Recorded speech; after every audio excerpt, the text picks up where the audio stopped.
बिस्मिल्लाहिर्रहमानिर्रहीम इय्याका नअबुदु व इय्याका नस्तईन। मेरे पाकिस्तानियों, जब तक ये पैगाम आप तक पहुँचेगा मुझे ये अरेस्ट कर चुके होंगे और मैं जेल में होऊंगा। तो मेरी आपसे सिर्फ एक ही रिक्वेस्ट है, अपील है कि आपने घरों में चुप करके नहीं बैठना।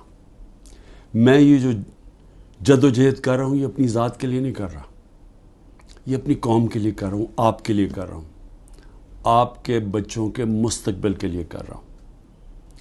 अगर आप अपने हकूक़ के लिए नहीं खड़े होंगे आप ग़ुलामों की ज़िंदगी गुजारेंगे, और ग़ुलामों की कोई ज़िंदगी नहीं होती।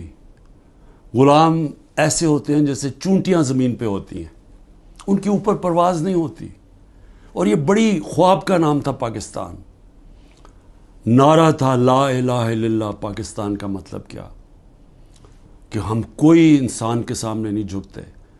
ला इलाहा इल्लल्लाह इंसान की ग़ुलामी से हमें आज़ाद करता है।